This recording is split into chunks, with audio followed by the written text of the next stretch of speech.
오늘 우리가 함께 파헤쳐볼 주제는 바로 선택적 정의, 검찰의 분노에 대한 심층 분석입니다. 바로 한번 시작해보죠. 검찰은 참 부끄러움을 모르는 집단이구나. 이야, 시작부터 정말 강렬하죠? 오늘 우리가 분석해볼 칼럼은 바로 이 문장으로 시작됩니다. 네, 오늘 내용은요, 르몽드 디플로마티크에 실린 한 칼럼의 논리를 따라가는 겁니다. 저희가 어떤 입장을 취하는 게 아니라 이 글이 어떤 근거로 이런 주장을 펼치는지 그 구조를 명확하게 전달해 드리는데 집중하겠습니다. 자, 그럼 첫 번째 이야기부터 시작해 볼까요?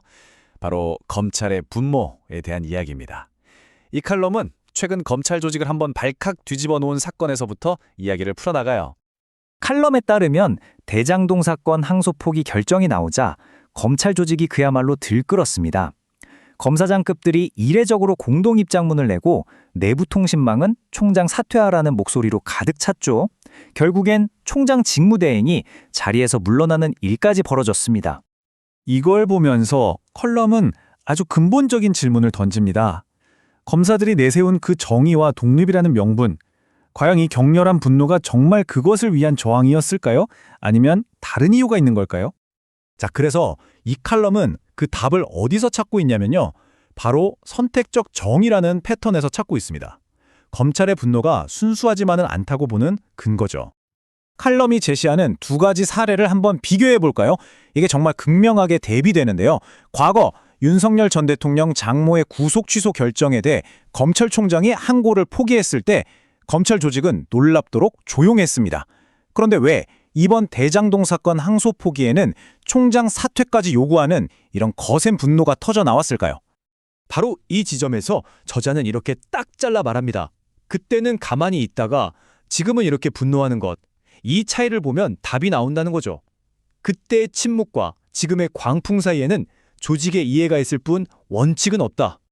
그런데 이게 비단 이번만의 일이 아니라는 게 컬럼의 주장입니다. 역사를 되짚어보면 이런 패턴이 계속 반복됐다는 거죠.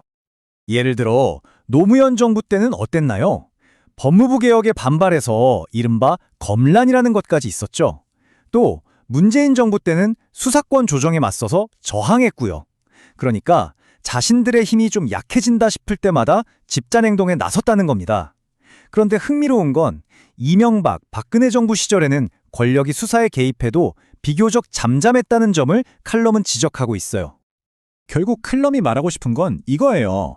검찰의 집단적인 저항은 겉으로는 정의를 내세우지만 그 본질을 들여다보면 결국 조직의 이익, 조직의 힘을 지키기 위한 싸움이었다는 거죠. 자, 그럼 궁금해지죠? 왜 하필 지금 이 대장동 사건이 그 기폭제가 됐을까요? 수많은 사건 중에서 왜 이게 검찰의 분노를 터뜨린 도화선이 되었는지 칼럼은 그 심리까지 파고듭니다. 칼럼에서는 이 상황을 아주 기가 막힌 속담에 비유하는데요. 바로 울고 싶은데 뺨 때려준 격이라는 겁니다. 무슨 뜻이겠어요? 이미 속으로는 부글부글 끓고 있었는데 마침 화를 낼 만한 아주 좋은 명분이 생겼다는 거죠. 칼럼의 논리를 따라가 보면 이렇습니다. 먼저 이전 정부를 거치면서 검찰은 국민 신뢰를 거의 다 잃어버린 상태였어요. 그러니까 새 정부가 아무리 강하게 개혁을 밀어붙여도 제대로 저항할 명분이 없었던 거죠. 그런데 바로 이때 대장동 항소 포기라는 결정이 터진 겁니다. 그동안 꾹꾹 눌러왔던 불만을 터뜨릴 완벽한 빌미를 제공해준 셈이죠. 심지어 칼럼은 한 발 더 나아갑니다.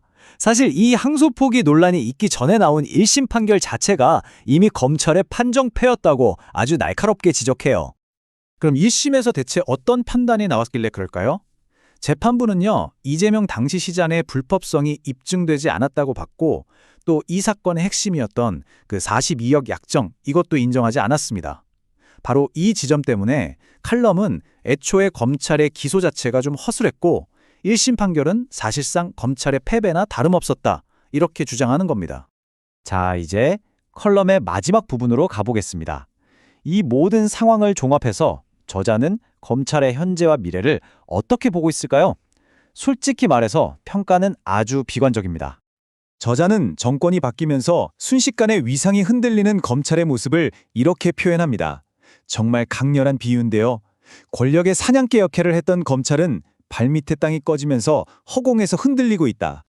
하지만 그럼에도 불구하고 칼럼은 일부 검사들이 여전히 이전 정부의 기조, 그러니까 윤석열의 유업을 이어가려고 한다고 주장해요. 이번 집단 반발 역시 그 연장선상에서 봐야 한다는 거죠. 그리고 이 숫자 0, 정말 많은 것을 생각하게 합니다. 이게 뭐냐면요. 컬럼에서 지적하길 검찰이 무리하게 기소했다가 무죄 판결이 나와도 단 한 번도 국민에게 사과한 적이 없다는 겁니다. 그 횟수가 바로 0번이라는 거죠. 이건 뭐 책임은 지지 않으려는 그들만의 특권 의식에 대한 아주 날카로운 비판이라고 할 수 있겠습니다.